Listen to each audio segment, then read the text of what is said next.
intensive program last week and that you are ready for a new week ahead. Good morning, Heidi Grunebaum. Very happy to welcome you here today. But before I introduce Heidi and her talk, I just want to remind and tell the attendees who hadn't been present at the conference last week that you cannot be seen or heard during the lecture.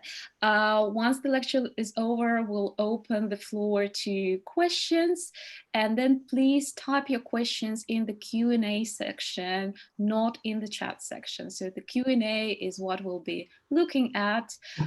I'll be reading the questions out. And if you want to ask a question live, please use the raise hand function, and yeah, you'll be welcome to speak by using the audio. Okay, now to the introductions. It's my great pleasure and honor to welcome Heidi Grunebaum today with us. Heidi Grunebaum is a South African scholar and writer working in the field of critical memory studies, genocide studies, aesthetics and politics, and post-colonial theory. She's currently the acting director of the Center for Humanities Research, and Center for Humanities Research is one of the, I'd say, most prominent academic, intellectual, creative hubs in South Africa, which is doing fascinating work on the condition of post-apartheid, post-colonialism, their traces in South Africa and elsewhere, the relationship between the human and technology in contemporary world. So really big and intersecting topics, linking locally and globally. Heidi leads the research platform also within the center on aesthetics and politics, and convenes the Factory of the Arts, which is also a very interesting and innovative institution which connects academia, artists, and communities. It provides artist residences and convenes forums and workshops on art and aesthetics. Heidi's academic work examines aesthetics in response to the afterlives of genocide and mass violence, and on the Holocaust, apartheid, and the Palestine Nakba, and draws fascinating links, theoretical links, between the epistemological ramifications of these historical events and processes and their remembering. And this is something that Heidi will be talking about today. She's the author of Memorializing the Past, Everyday Life in South Africa, and after the Truth and Reconciliation Commission, which first came out in 2011 and has been recently republished by Routledge. It is a critical reflection on the institutionalization of memory and the politics of time in South Africa during the 90s. Institutionalization, particularly through and around the work of the TRC. This analysis, critical readings, diagnose the structural silences and glossing over the violent past that came to be part of the public languages of reconciliation and remembrance. And it analyzes the ways this results in old and new types of injustice in South Africa today. This is a critique that has been very influential in South African studies, studies of the TRCs on a global scale, and of remembering apartheid and its aftermath. And personally, it's influenced my research and my perspective a lot. Heidi's work also involves quite centrally the curation of exhibitions and associated writing projects. She has co-edited the collection of essays as part of the exhibition project Uncontained, opening the Community Arts Project archive, and she has edited more recently the exhibition book At Lone in Mind, which was connected to the same titled exhibition, which explored new ways of imagining and thinking about marginalized sites of creativity and art production. And Heidi is really multi-talented person. So last but not least, she is also a documentary filmmaker.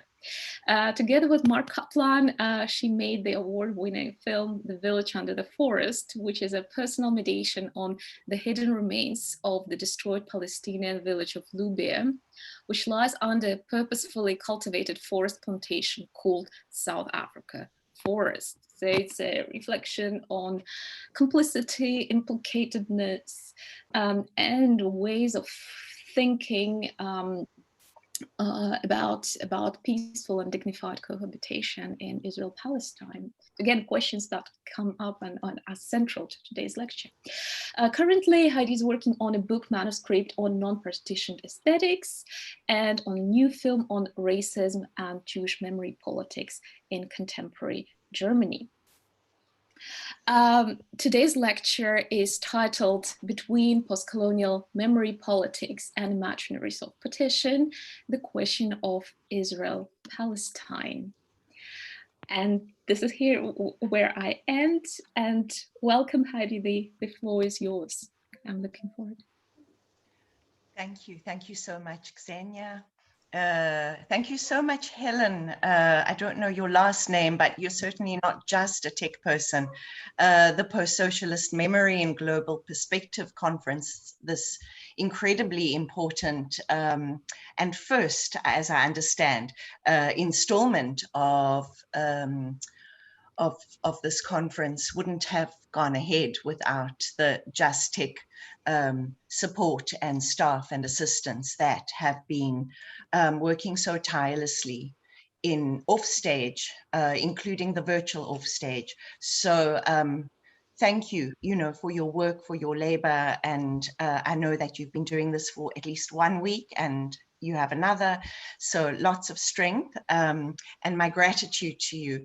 Of course, my gratitude to Xenia. We've been having a conversation over a number of years, trying to find a way to plait together our somewhat unorthodox methods as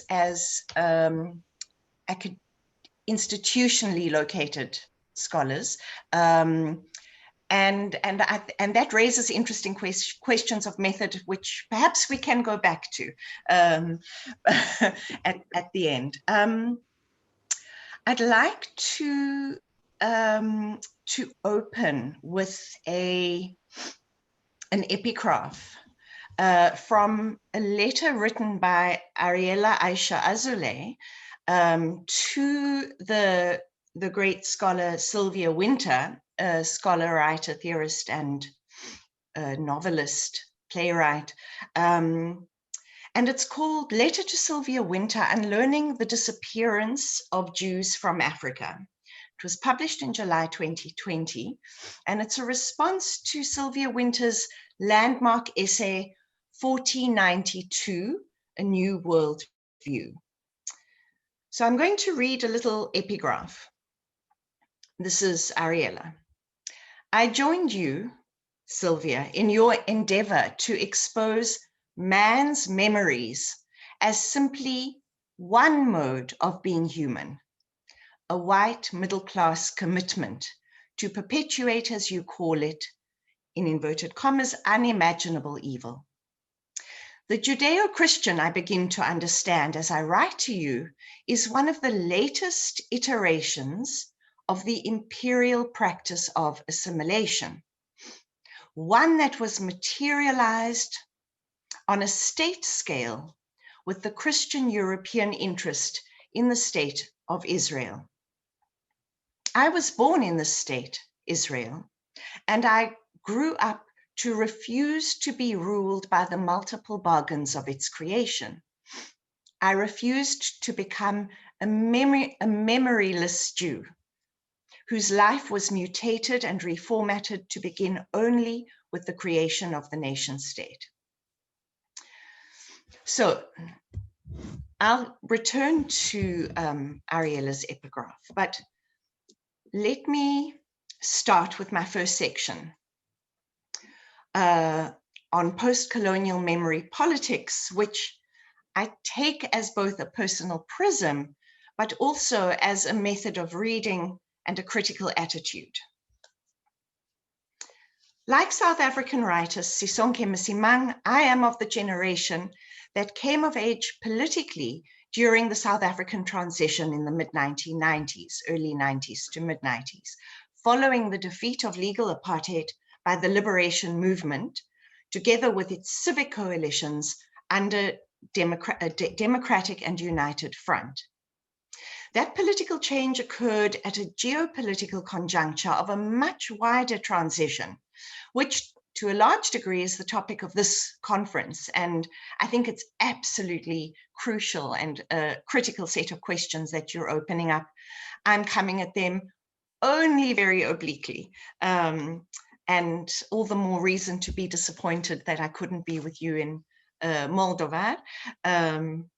Plus I had an anecdote to share about sitting on a bus from Afula inside Israel and having a conversation on the way to a film screening of The Village Under the Forest at an amazing initiative called Decolonizer, which I can talk about afterwards, Art and Research Laboratory for Social Change.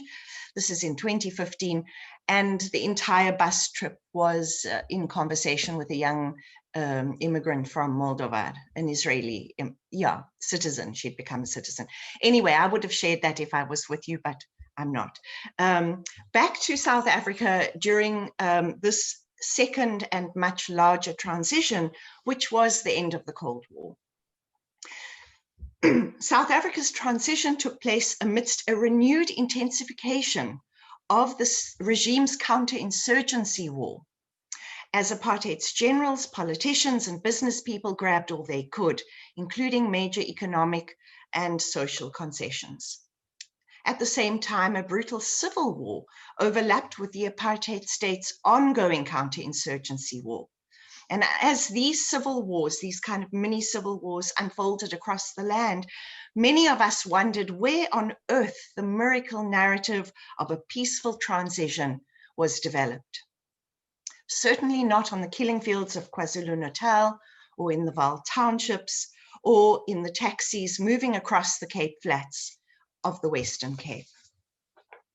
So how did the world look to a politically awakening young person in South Africa transitioning to a post-colonial and post-apartheid society? Well, there was the inspiration of the Zapatista rebellion in Chiapas, the anti-globalization protests of the Euro-American left that shut down the World Trade Organization meeting in Seattle. Before anti-globalization was hijacked by the Euro-American right, it formed part of a nascent autonomous left critique of the experiments in neoliberalism that had been tested earlier in country laboratories of the Cold War, such as in Chile and in South Africa. At that moment, neoliberalism, we were still thinking about neoliberalism as a kind of economic rationality, a process in the next stage of late capitalism. In the South African post-colony, however, it soon became obvious that neoliberalism was producing another idea of the human, one constituted through a rapidly reconfiguring technological and computational process globally. Looking at the world from South Africa, however, we also saw the wall dividing Germany being brought down, the horrors of war entering the age of real-time television reportage as America waged its first war on Iraq. Soon after that, the horrors of the siege of Sarajevo and the unmaking of that synthetic, pluralistic society of the Balkans would also unfold on television. Major political shifts across post-colonial Africa intensified in the wake of devastating economic structural adjustment programs, and the end of the Cold War here brought another global arm wrestling match for influence over political elites for access to its mineral, oil, agricultural, and other resources. This new economic scramble for Africa in the wake of the defeat of Soviet communism brought seismic changes and new possibilities, from the mind-numbing intimacy of genocide in Rwanda, which unfolded while South Africa held its breath and its first democratic elections. And these are two examples of change and possibility unfolding in that moment. At the same time, the Oslo peace, so-called peace process in Palestine, Israel, territorially divided historic Palestine along similar lines than had been imagined previously, and extended into the 21st century the long-standing complicity of Europe, the USA, and the former Soviet Union with partition, separation, and separateness as the only structuring paradigm for that recently asymmetrical and historical relationship between Jews and Palestinians. The partitionist imaginary advanced the assumption that Jews and Palestinians, as if there were no Arab Jews or Jewish Palestinians, constituted homogeneous, mutually exclusive, and distinctively essentialized collectives. So in what follows, post-colonial memory constitutes a critical method, a non-national and non-essentialist attitude, rather than a critical operation of a concept or a theory, to think the partitionist paradigm for Israel-Palestine inside a longer Western, or say Eurocentric paradigm that has thought the human. And of course, I've traveled for many years with and thought with Michael Rothberg's multi-directional memory, the Holocaust in an Age of Decolonization. I've traveled and worked with quite closely his concept of the implicated subject. I've worked with Marianne Hirsch's notion of post-memory. And for this talk, though, I'm activating a set of anti-colonial thinkers that informed the early field of post-colonial theory and studies as a way to activate a method to try to trace both a different mnemonic sensibility as well as a different field that surfaces these kinds of epistemic forgettings, if that makes sense. So it's an ambitious move. I might not succeed, and hopefully our conversation can distill and crystallize both areas of convergence and overlap that are productive, and jettison those that aren't, of course. But it's important to note that, in hoping to activate this post-colonial, anti-colonial mnemonic register that surfaces the forgetting of a Eurocentric episteme, which is implicated in the idea of partition, that, we don't overlook that there have been historically various imperial and multilateral commissions advancing partition as a normative proposition in Israel-Palestine. So as Gil Hochberg does in her book on the limits of partition, note that from 1917 already, when Britain took over the mandate at the end of and defeat of the Ottoman Empire, took over Palestine as a mandatory territory. It initiated the Balfour Declaration, granting its support for the establishment of two independent so-called nations, one Jewish, the other Arab, in Palestine. And it was adapted in the United Nations in 1947 as the proposition for the partition of Palestine. And that remains the international legal instrument to imagine political and ethical relations in Palestine.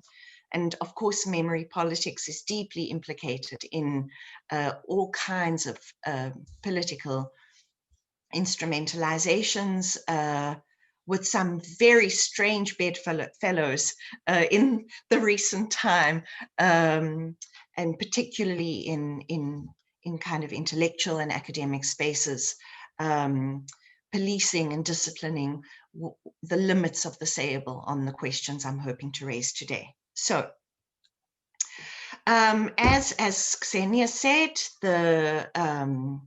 my first interest in a sensibility of partition, understood as along the lines of Ariela Aisha Azulai, a partition as a regime-aligned perspective, a way of looking, of sensing, of seeing, that is aligned with a regime structured field of looking. And in that sense, the aesthetic instantly, you know, is kind of is thinkable through her proposition, and of course through Jacques Rancier's notion of the distribution of the sensible in the way in which possibilities for understanding social and political formations are policed kind of through the affective and the sensorial. So my first section, there's lots of ground laying that I'm trying to do here. And I'm not sure if I'm able to kind of give you anything more than a hint of where I go in some of my other kind of work that's sitting alongside this piece that I'm presenting today. So my first section is on Zionism as a response to Europe's failure to humanize Jews, along with its failures or refusals to humanize its many others.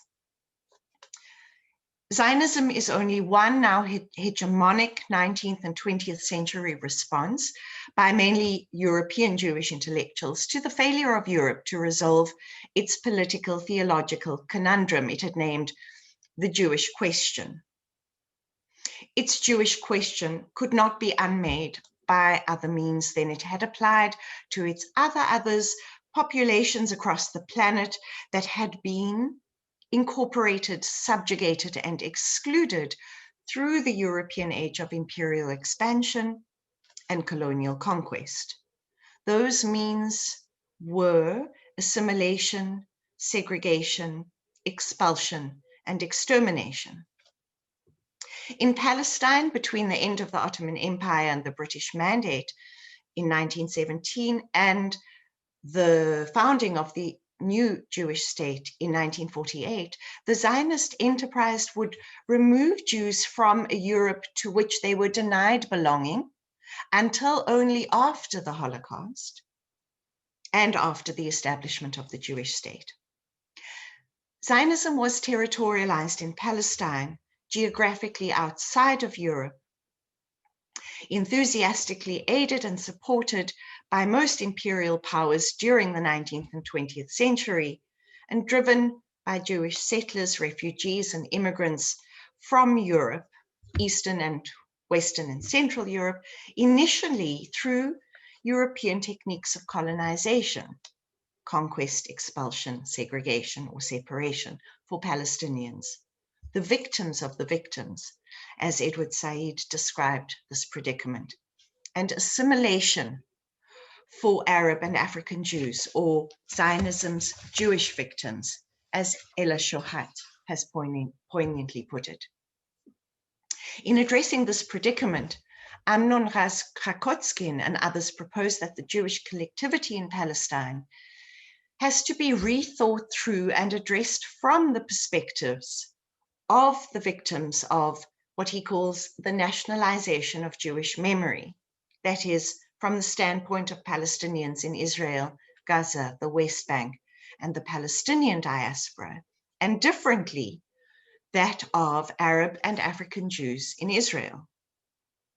On the other hand, whilst Raz Krakotskin and others' proposal is an obligatory endeavor, I propose that the stakes of this rethinking must extend outside of a national framework to bring into view the Euro-American forgetting of its implication in Sylvia Wynter's description in the New World Systemic Order, symbolized by Christopher Columbus's voyage in 1492, and more importantly, for our purposes, I think, the epistemological shifts that enabled, shaping a long duration of resource extraction, colonization, genocide, racial slavery, and racial subjection, and ecocide, first on Europe's geographical peripheries. And this kind of temporal succession is important. Perhaps we can discuss it in our discussion period, given that this kind of first in the peripheries, I would imagine, is a question that emerges in a kind of in the context of thinking the need to problematize the temporal marker of the post, also in post-socialist. But inside of that frame, we may better surface why separation partition remains the dominant way to imagine a territorialized political and ethical relationship between Jew, Palestinian, Arab, and African, and in their various hyphenated and non-hyphenated combinations. Inside that frame, too, the central place of Israel, now as, I'm quoting, a political assemblage tasked with providing a theopolitical framework for Euro-American empire, that is, white Western Christian empire, and these are Robert Smith's words, may be more purposefully apprehended.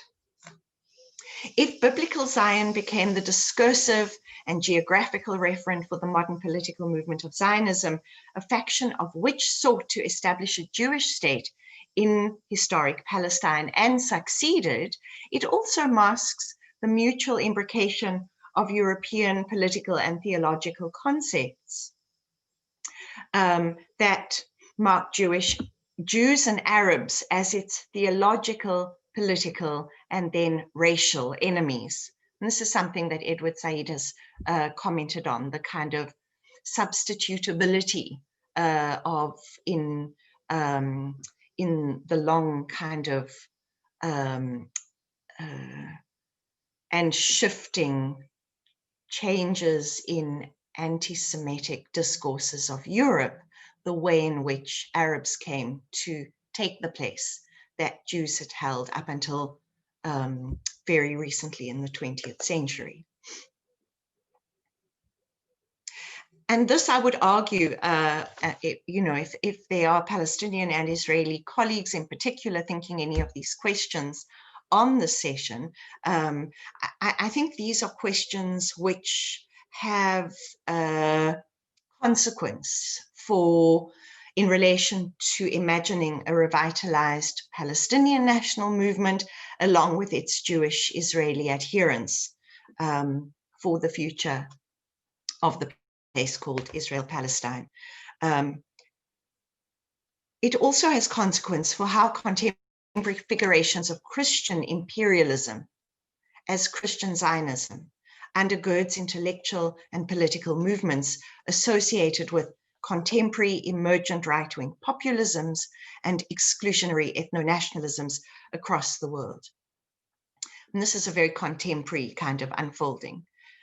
Sylvia Wynter's 1492 essays and Ariela Aisha Azoulay's response to Wynter's deployment of this recently invented Western concept, the Judeo-Christian, mark a meeting point at which the making of historic Palestine into a Jewish ethno-national state, for which partition has been the normative paradigm, and the political, theological stakes of Israel-Palestine for a currently unfolding Western Christian narrative of civilizational clash intersect. So my next section is called Anti-Colonial / Post-Colonial Mnemonics of the Human. the European or Eurocentric, and you're welcome, or Western idea, you're welcome to take me to task for my expansive generalization.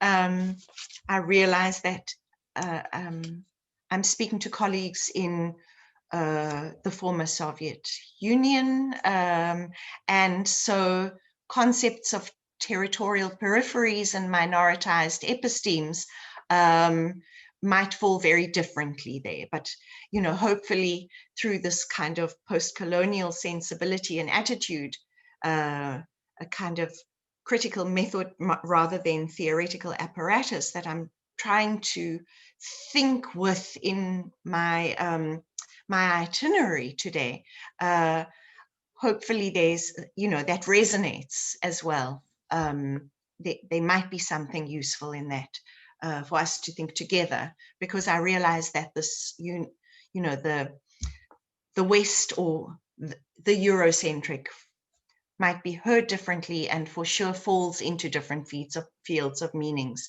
inside of those debates and discussions. So from my own standpoint, the Western or Eurocentric idea of the human, and the kind of itinerary I want to very briefly touch on, produced, shaped, and consolidated through centuries of imperial expansion and the colonial remaking of the world into this kind of capitalist modernity that we all share, also created a universal image of the human as man, endowed with race, gender, and normative cognitive capacities. And there I read Césaire, Edward Said, Gayatri Spivak, and of course Sylvia Winters. Part of larger institutional and scientific endeavors that created categories and classificatory systems for species, for what did and did not count as sentient existence, with man, capital M, as separate from and master over all others. The idea of the human that emerged partitioned the human into hierarchical capacities for thought and feeling, and epistemological and ontological categories of racial and gender difference.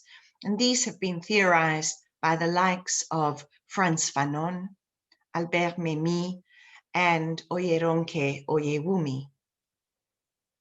The human called man was placed at the center, but separate to the world. Species were taxonomically segregated from other beings and forms of life in this hierarchy of races, species, and nature. The idea, so of course, ecocide, genocide, resource extraction are profoundly interconnected over this, I suppose, inside of a human concept of a temporal arc, a long durée, inside of a concept of geological time. Really, this interconnection has unfolded over the blink of an eye. The idea of the human required its outside, its other, its negative, to distinguish what the fully human, what man was in relation to what he was thought not to be: barbarian, primitive, native, Black, Jew, Arab, Semite, Oriental, concepts that were not mutually substitutable, as Santiago Slabotsky deftly reminds in his book on decolonial Judaism, triumphal failures in barbaric thinking. Out of this modern worldview, imperialist expansion, settler colonialism, racial capitalism, partition, and apartheid emerged from a paradigm of race thinking whose organizing principles separated the world from itself and from one another. In Discourse on Colonialism, Aimé Césaire suggests that this is the founding of dehumanization.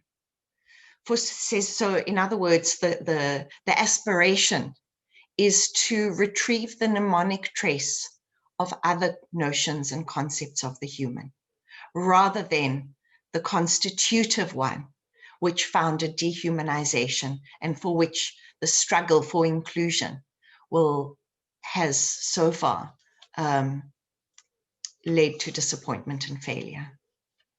So I'm not, and if this sounds like a kind of plea for some kind of new radical humanism, I think I'm in very good company.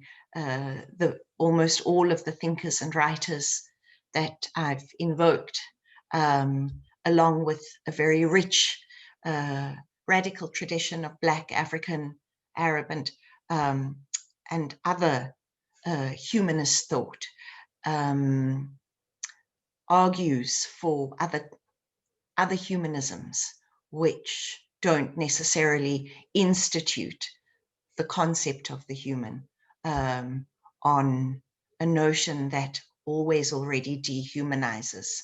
It's outside that which lies beyond its kind of proprietal self-concept. For Césaire, the hegemonic idea of the human grew out of its determinations of it's outside, it's not, it's none. And the institutions and disciplines in which such determinations were cultivated gained dominance as part of the complex apparatus of imperial expansion, racial slavery, the racial and biological sciences, theological rationality, and the long centuries of modernity we all inhabit, if differently. Modern political Zionism developed out of and in response to this worldview, is my argument. One which Sylvia Winters analyzes in her 1492. Back to Amnon Raz-Krokotskin and scholars of Jewish difference, they trace the reformulation of an unassimilable Jewish difference from the theological to the biological, in other words, to essential difference around the time of the 1492 expulsion of Jews and Muslims from the Iberian Peninsula and their forced conversions to Christianity by royal decree. The decree was passed the same year that Columbus sailed to the Americas. Coeval to his arrival in the Americas and under the force of the Spanish Inquisition, Jews who remained in Spain faced coercive conversion to Christianity. Forcibly converted Jews named Marranos were perceived as suspect, as being able to hide their Jewishness despite their outward conversion to Christianity, contributing towards the shift in the discourse on Jewish difference from theological to biological, and one which would become the scientific grounds for which the idea that Jews in Europe were unassimilable to and biologically threatening for the social and political body of Europe could be advanced.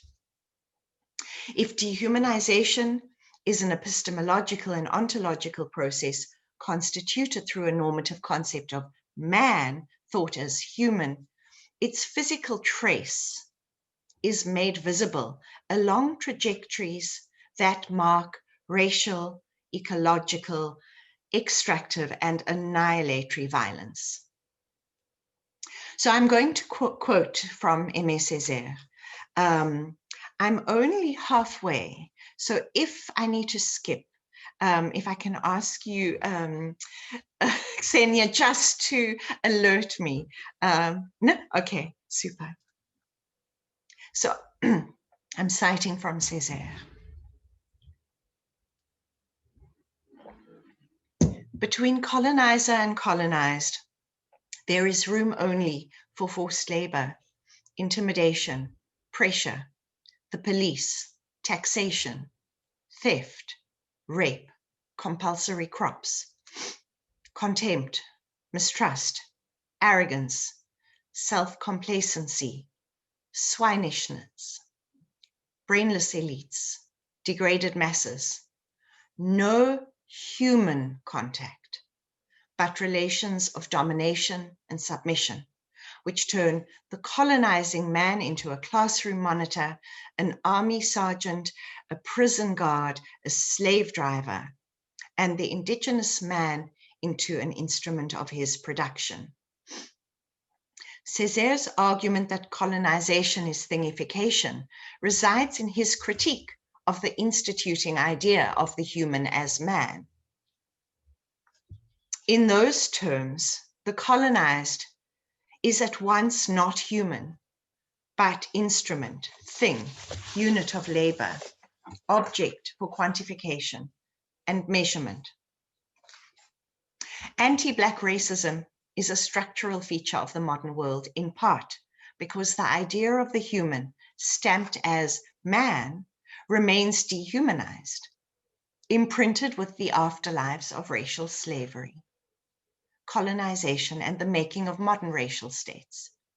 The idea of the human that man advances carries the trace of the thingification of Blackness in the making of the human as a universal subject that is automatically white, but cannot, by implication of Césaire's argument, also be human.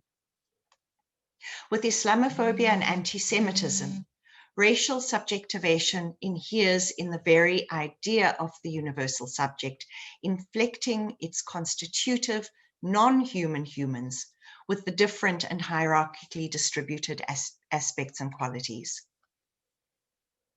Amir Mufti, who reads the partition of India and Pakistan through Europe's so-called Jewish question as exemplary of European political thought's failure to think the minor or minoritized figure within the frame of the nation state, argues that modern anti-Semitism is an important feature of organized violence, scapegoating, and collective punishment, coerced and unfree labor, race theory, and race thinking, and overall instrumentalization and destruction of human life that came to characterize the treatment of Jews of Europe following the rise of the Nazis, which bear a striking resemblance to practices of governance and forms of culture that had developed in the colonies. That was a quote from Amir Mufti's book on Enlightenment in the Colony, The Jewish Question, sorry, I'm peeking over at the title, and the Crisis of Post-Colonial Culture. A significant insight of Césaire's thinking for this argument is the absurdity of segregating the Holocaust, the Shoah, the genocide against Jews and Roma and Sinti, from the long arc of colonialism and genocides in the colonies. For Césaire, too, the Shoah was part of the warp and weft of concepts of the human that enabled the genocide against the Herero in Namibia in the early 20th century, that enabled settler colonialism, the making of racial states, that enabled the making of apartheid, as well as the Holocaust. So I'll quote again from Césaire, Nazism is the crowning barbarism that sums up all the daily barbarisms. That is, Nazisms, plural. Yes, but before they, Europeans, were its victims, they were its accomplices. That they tolerated that Nazism before it was inflicted on them, they absolved it, shut their eyes to it, legitimized it, because until then it had been applied only to non-European people. That they have cultivated that Nazism, that they are responsible for it. After all, and this is me now, the crimes committed against people in the colonies, morally disconnected and spatially removed from Europe, were the testing grounds and laboratories for crimes committed later within Europe. Geographical distance cannot stand as justification for cognitive blindness, nor for ignoring or denying the crimes of annihilatory violence that are spatially removed from us. No, moral, cognitive, and perceptual distance are produced, first and foremost, in the ways that narratives are held apart, institutionally, politically, conceptually, segregated into a kind of narrative apartheid that further perpetuates the fiction that Europe and America were somehow white or were somehow racially, ethnically homogenous, or that they ever should be. The partitioning of narratives is underpinned by a desire to bolster certain civilizational claims and moral standpoints, or perhaps a desire not to dismantle such claims, which is a different desire, as much as narrative apartheid can maintain racialized orders intact. It's not altogether surprising then that the intellectual genesis for the political project of Zionism emerged out of Jewish thought inside Europe, precisely as one of a number of Jewish responses to the desire for and failed promise of belonging in Europe, and then reproduced such claims and desires in the name of its endeavors in historic Palestine. My next section is subtitled Partition and Zionism's Double Negation. So as Amnon Raz Krokotskin argues, modern political Zionism has involved two important yet interconnected negations that have accompanied its drive to Judaize and de-Arabize historic Palestine from the late 19th century. This is a drive that accelerated with the establishment of the state in 1948 and continues today. The first negation was the negation of exile, which marks the disavowal, Zionism's disavowal of the historicity of the Jewish diaspora, its long, rich, and varied pasts and heterogeneous cultural and linguistic forms, particularly in Africa and the Muslim world, so broader than the Arab world, I would say, but also through Europe broadly construed, Asia and the Americas. The Zionist image, so in other words, all of these deeply rich and important traces of Jewish life have been negated as a key, as one of the founding pillars of Zionism. The Zionist image of the exilic Jew as a feminized, bookish intellectual, as physically weak, passive, rootless, cosmopolitan, reproduced Europe's idea of Jewish racial degeneracy that was so powerful in Europe's racial discourse. This image in Zionism's imaginary contrasted with the new Jew, the Israeli who would enter the stage of world history, of history with a capital H, of history understood as the discipline of the right to narrate a past that is national, history as nationalism, as the people, as a collective thought under the sign of nation.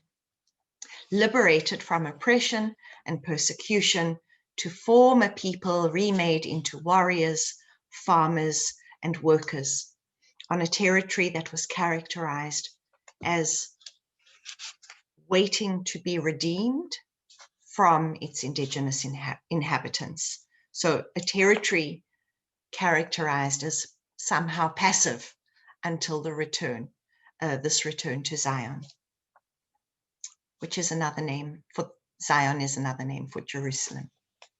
Despite Jewish intellectual, cultural, and artistic production in Ottoman Palestine and throughout the Jewish world, in which both ambivalence to Zionism or active resistance to it was expressed. And there's a huge kind of critical and cultural repertoire of work produced in multiple languages, including Yiddish, including Judeo-Arab lingua francas from Africa and other parts of and the Arab world, including in English and Hebrew, including in Arabic. So it's very important to mark that Zionism has never been uncontested, and there's a proud and rich tradition of Jewish thought across its heterogeneous diasporas, and including inside of Israel, Palestine, historic Palestine itself. Nonetheless, Zionism continuously sought and to a large degree has succeeded to resolve ambivalences, to smooth ambiguities, to advance the kinds of Manichaean binaries that we see as characteristic of the kind of colonial discourse of the colonizer, the colonized, for example.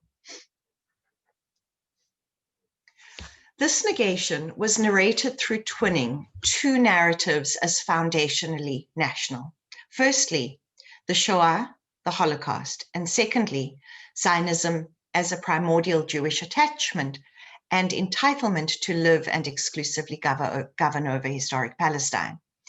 Together with the civic valorization of militarism, the rich and heterogeneous histories of Jewish life were attached to and undone by the telos of the Nazi concentration camp.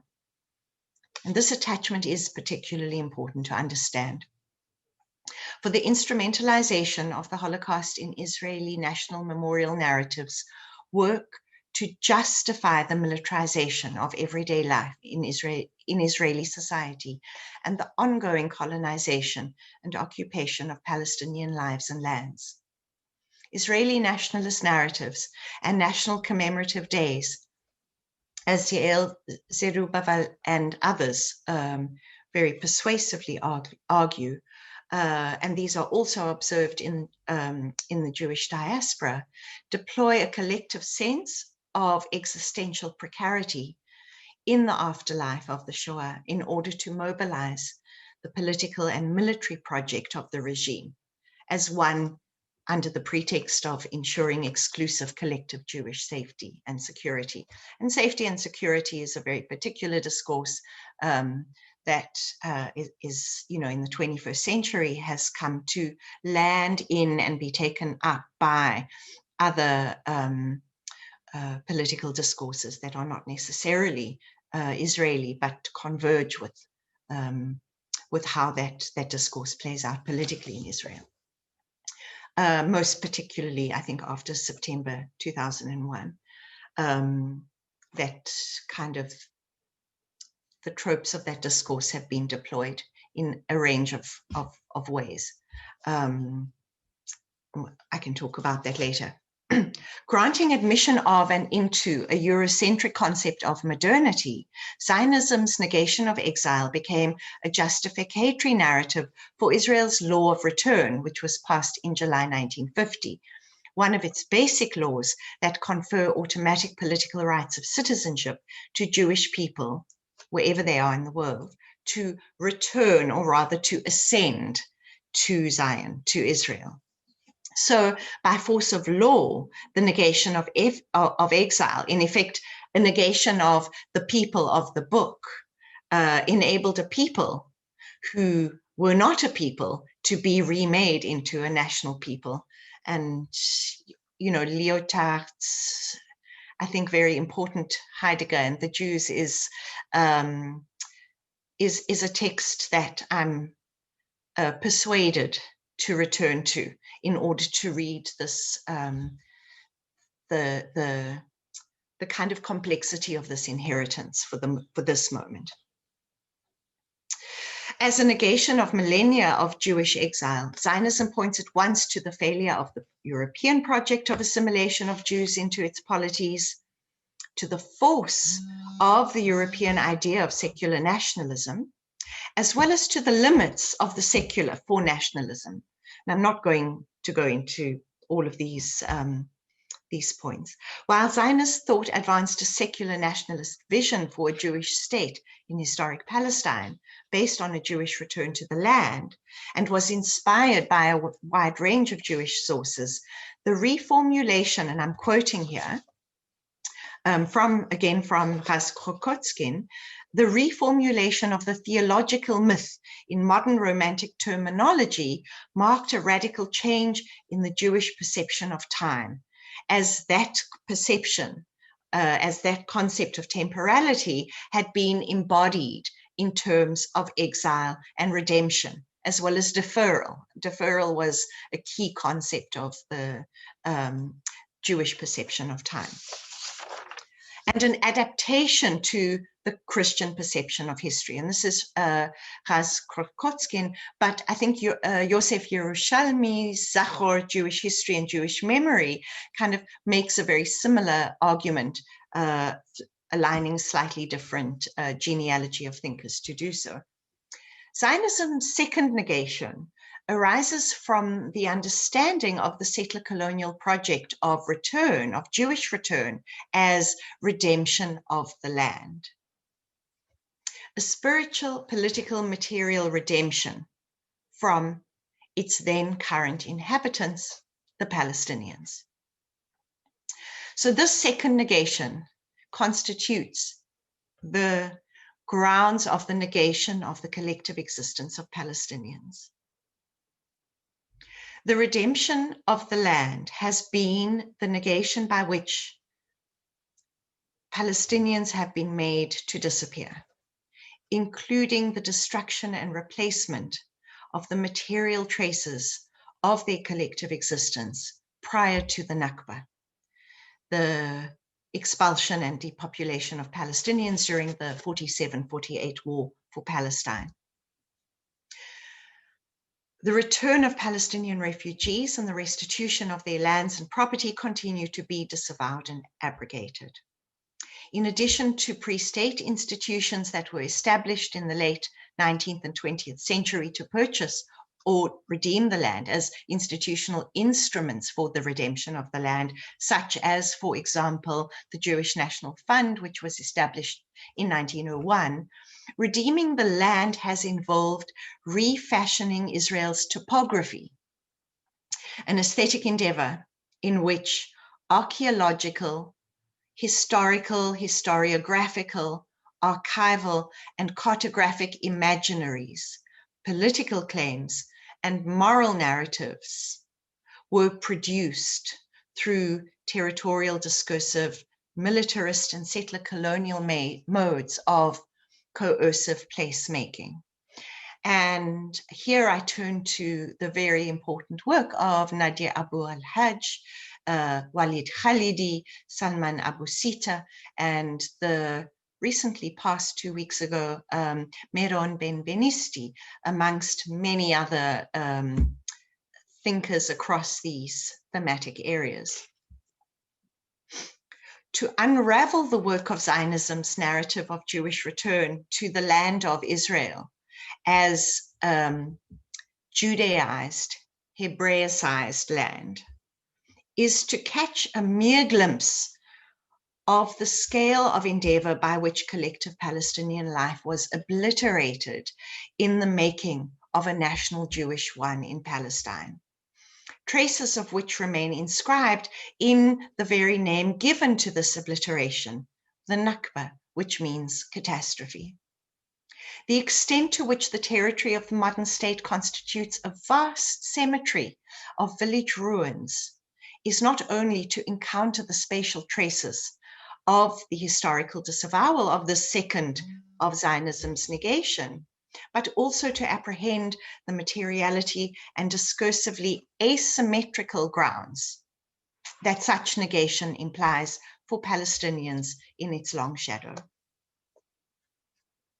The disastrous effects of this double negation have been differently for Arab Jews and African Jews, and this cannot be minimized, as reprised by Ella Shohat so thoughtfully in her essay, Sephardim in Israel, Zionism from the Standpoint of its Jewish victims, which was her response to her teacher, Edward Said's essay, Zionism from the Standpoint of Its Victims.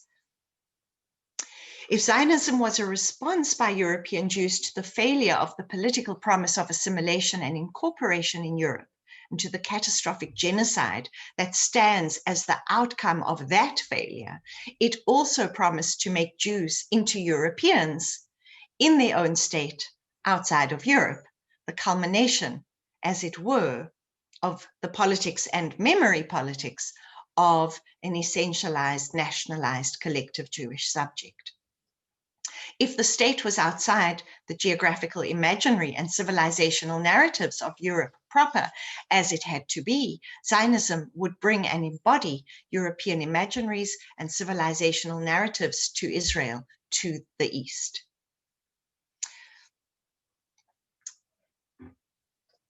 Becoming a new Jew, that is, not an exilic Jew, meant in effect becoming white. And here I've made a big jump and I've left out a bit of text as well. Zionism's hierarchized and racialized conceptions of civilization, ideas of the European Enlightenment, which had been unattainable whilst Jews had lived under the sign of the Jewish question in Europe.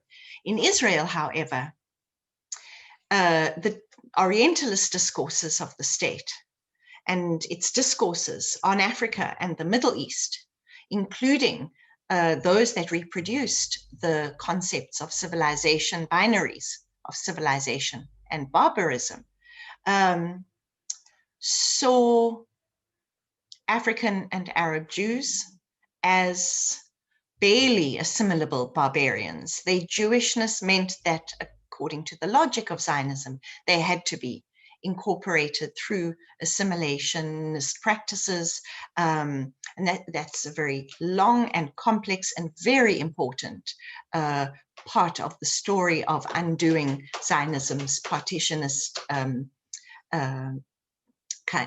impulse and logics.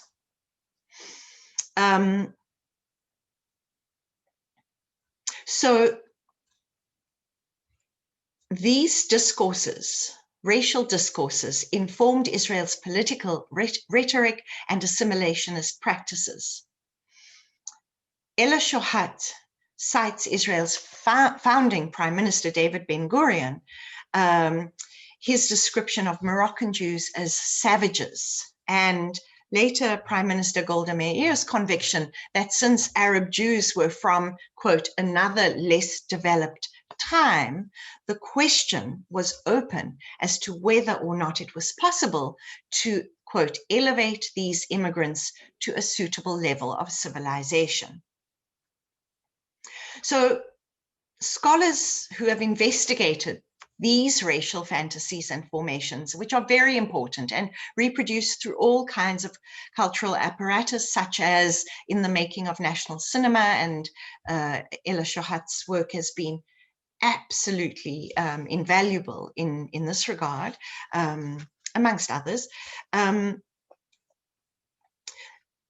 So these fantasies and formations of race that underlie the systemic practices of racism against Mizrahim and African Jews have also excavated the ideological grounds and political thought and cultural production depicting Israel's racial and ethnic others internal to the Jewish polity.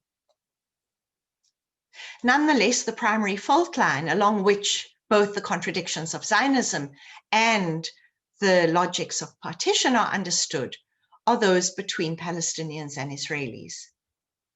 Palestinians provide a racially hierarchically, socioeconomically exclusionary Israeli polity with a common enemy, a common other, whilst mitigating the extent to which anti-Arabness and anti-Blackness aimed at Mizrahi and Ethiopian Israelis in particular multiply Zionism's ideological contradictions rather than repress them. To surface this is to make visible, and here I'm quoting from Efrat Yerdeh, a very important Ethiopian Israeli intellectual. To surface this is to make visible the infrastructures of hierarchical citizenship in Israel that rely on white supremacy, whilst reconnecting Zionism both to the dispossession of Palestinians and the disavowal of Arab and African Jews. How am I doing for time? Can I continue? I've got 3 more pages. Just a few minutes, yeah. Okay. We won't have much time for discussion. We will. Okay. So if we, I'll skip a bit. If we're to think about possible itineraries of the partitionist separatist paradigm solidified in a political project for the becoming of a people that neither departed from the worldview of 1492 nor reconfigured it otherwise, the question of Euro-American evangelical Christianity or Christian Zionism as a theology of empire requires closer attention in supporting and sustaining the hegemonic endeavor of partition in Israel-Palestine. And so I turn my attention to that. So let me end with my final page and a half on mnemonic traces of non-partition. And I'll try to summarize. So, or maybe not, as the political grounds on which the hyphenated concept of the Judeo-Christian appears to be at once hardening and fractioning, the work of critical thinking to be done is as multifold as it is collective. And while I'm not sure who, where, or what that collective is, or what it is yet to be, it is a work that requires the good faith endeavors of all anti-racist scholars, intellectuals, artists, and activists, beyond those who rightfully claim Palestinian, Arab, Israeli, and Jewish filiation, or combinations of these. If partition is the only currently acknowledged paradigm in international multilateral legal and diplomatic instruments, for example, for shaping future ethical and political relations between Israeli Jews and Palestinians, the logic of its traces always call up Arab/Jewish inseparability rather than separability. And this has been repressed and actively forgotten, as Edward Said, Gil Hochberg, Ella Shohat, what I'm trying to argue, and many much more important thinkers. So perhaps this new century project to reinstate the primacy and power of the Eurocentric subject called man, that Smith has named the Euro-American, that is white Western Christian empire, reprises as enemies those who have always been its others, whom have consistently been undoing its supremacist and segregationist project. Blacks, Arabs, Africans, Jews, Muslims, indigenous, and gender non-binary people who refuse biologically essentialist ascriptions. What kinds of mnemonic traces then might open horizons of possibilities for non-essentialist, anti-colonial thought to undo partition as a normative concept? With others, I would suggest that these may be discerned in certain kinds of African diasporic, Middle Eastern aesthetic and intellectual practices, including Jewish and Palestinian, which constitute critical sites for reconfiguring the logics of partition.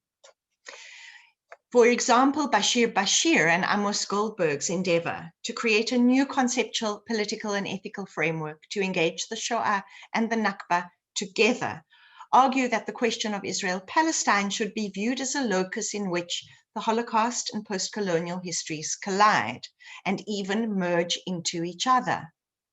They go further, insisting that the narratives themselves of the Holocaust and European colonialism are deeply connected historically, and only a global perspective on the political violence of the second half of the 19th and throughout the 20th century can afford them an appropriate context. The stakes to think against partition in order to rearrange those logics are high, and mnemonic traces are entangled in partition's complexities and complicities. So how to articulate, how to inhabit complex, composite, non-essentialist attitudes whilst affirming a collective commitment to building transnational, non-national solidarities, so as to keep watch over, to riff off Jacques Derrida's essay, Racism's Last Word. These are times to excavate and theorize mnemonic traces that exceed the frame of the national. Times in which post-colonial, anti-colonial, and even, and with ignorance, but knowing that autonomous socialist projects are alive and well throughout the so-called former Third World, and in all kinds of other historically non-aligned spaces, that or even post-socialist mnemonic traces may stand in all their complexity and ambiguity, may stand in to refuse the discursive reductions, simplifications, binaries, and separations which identitarian populisms and ethno-nationalisms are currently thriving on. I'm very happy to discuss the thinkers, writers, artists, filmmakers that I am looking at, but I really wanted today to share with you in this keynote plenary session some of the thinking that for me make the question of Israel-Palestine a question of mnemonic traces and contemporary kind of political, ethical questions in ways that exceed its territorial and historical resonances and outfoldings. So thank you again. Thank you so much, Heidi, for this incredibly rich, wonderful talk, which ties in so many theoretical, experiential threads. Thanks a lot. Unfortunately, we have quite little time for discussion, so approximately 10 minutes, because as we were reminded, the next session begins at 12:30 already. Unfortunately, we also don't have our planned discussants today that could join the session, but I'll start with a very brief input and then we'll open the floor. So I think it's a very urgent and very necessary intervention that you have been outlining in terms of epistemological and methodological non-nationalism. Yeah, so critique of nationalism in these two regards, these two senses, and framing post-colonial memory, or what post-colonial memory can be anew, because it is used as a term, but it has never actually, to my knowledge, been conceptualized what post-colonial memory is. And you conceptualize it in terms of mnemonic traces. So problematizing this post and seeing and conceptualizing it as something that continues, that it is with us. And so here we see the urgency of returning and actually tracing or seeing as traces the anti-colonial thought. So I think that this is an incredibly valuable contribution. I mean, it is seen in the concept of multi-directional memory. It is also this tracing of anti-colonial, anti-Holocaust and anti-racial thought together, but I think you are taking it in a somewhat different, although dialogically related direction. And one thing that I think is very important in what you're doing is taking post-colonial out of this box, of the historical box. So post-colonial, what happened after decolonization, after formal decolonization, and historical and territorial box. That has been tied to specific regions only. and connecting it to these histories of dehumanization and humanism together, that can be and are being revitalized now. And the epistemic and material failure of Europe to humanize to humanize subjects of its thinking and its influence, I think can as acutely being traced in Eastern Europe, just like what you did, not just like, but similar to what you did in the case of Zionism in terms of dehumanization of the East of Europe, and what it has resulted in now in growing nationalism, the perverse decolonial stances that are taken, for example, in state politics in Russia, in terms of asserting sovereignty, in terms of resentment, the post-colonial, so to say, resentment. So this is where we can deconnect post-colonialism from. So this is just my observations, but the question would be, so what you are asserting is the necessity to desegregate these narratives and these traces. And particularly striking for me was the context of the so-called transitions in the 90s, which you started with. So which were moments of possibility, of hope, of change, as we saw in South Africa, at least initially, but at the same time, moments of incredible violence in Rwanda, in the Balkans, the disruption, the disposition, the disconnection. So how can we think? So if we want to disaggregate these narratives, how can we think them together, and what role can memory play? Maybe some examples from what you have been working on. I think that would be really wonderful. Thanks, Ksenia, and thanks also for a very a kind of moving and nuanced summary of what I'm trying to do here, even if I've not necessarily been clear myself.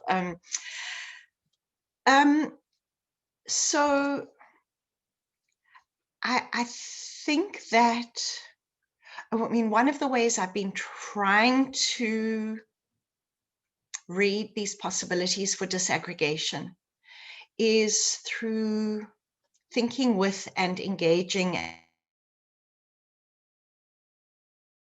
and closely reading, I guess, the work of a number of filmmakers in particular, a number of intellectuals which I've cited in this piece, and thinking about different civic and social initiatives that kind of engage performatively in peripatetic and other ways with these questions. I recently engaged with the work of Kamal Al-Jaffari, incredible filmmaker in Berlin. He's also a Palestinian filmmaker. Importantly to say, also because he's a filmmaker and a Palestinian filmmaker. So his cinematic oeuvre is, you know, it is, or at least the reading I did of a particular work that is remade entirely from archival footage of one genre of Israeli national cinema kind of fiction films of the 1960s and 70s, which had all been set, which all had the, you know, Arab and African Jewish actors in them. They were musicals. It's a very strange, you know, very interesting genre of film called burekas. They were all set in the former Palestinian and Jewish, but mainly Palestinian town of Jaffa. And in the 1960s and 70s, the ruins after, so during the war for Palestine, 47-48, there'd been armed combat inside of the town, and there'd been huge destruction of buildings, and tens of thousands of Palestinians fleeing from Jaffa by sea, amongst other exits. So it became this kind of living movie set for Israeli national cinema in the 60s and 70s, this particular genre called Burekas films. And Al-Jaffari, who's from Jaffa, whose family's from Jaffa, who remain as a kind of disavowed, even disavowed as a minor figure inside of the town. He was able to see in the films, in the footage of these fiction films, his own town as it had looked in the 60s and 70s. So he digitally retouched, he removed all of the actors in the films. And he, through this incredible kind of practice of montage, he makes a 70-minute film. He reconstructs a Jaffa that exists in memory. And my reading of it was to read against the partitionist kind of logic, and to see also the Mediterranean, this Mare Nostrum, this sea that is policed now, that from which people from here, where I live, where people from other parts of the world are crossing, as we've always done, and are blocked and forbidden and denied and disavowed and partitioned and camped and warehoused and deported, if not dying first. So it's not a kind of procedure of analogical thought, but what I'm trying to think of as a post-colonial method to revive traces that simply, in which simply these threads and connections may be held, may be disentangled, may be entangled, may be messily and complexly perceived, touched. So there is a profoundly aesthetic sensibility in what I'm trying to do. It is founded on an argument that territorial partitioning, that including in humanities research, for example, we have to undo the normativity of the territorialization of the nation state and its temporal unfoldings and kind of framings, in order to really understand that we share this inheritance of violence that is epistemically traced, but which a variety of artists, of poets, and so forth are making work that help us to undo, to reconfigure. Does that make sense? Yeah, and I see there is a question from Kylie Thomas. Yeah, so I'm very, yeah, it would have been wonderful, but I'm very sorry that I have to say we have to stop, because in 5 minutes the next session is starting, and I already see a note from the organizers saying that we really have to stop now. So I'm terribly sorry for interrupting this discussion and cutting it short. But yeah, thanks so much, Heidi, for fascinating and talk that interconnected so many domains, and I hope will be helpful for further discussions these days and later. And I just also want to remind everyone about the panels upcoming today. Right now, in 5 minutes, the session on traumatic memories is starting. So also linking to what we've been talking about. And after that, a session on memory visuality and popular culture, on scales of memory, and on mediated memories and resonances of socialist, post-socialist past. Thanks so much for everyone attending. Thanks a lot, Heidi. And yeah, I look forward to continue conversation.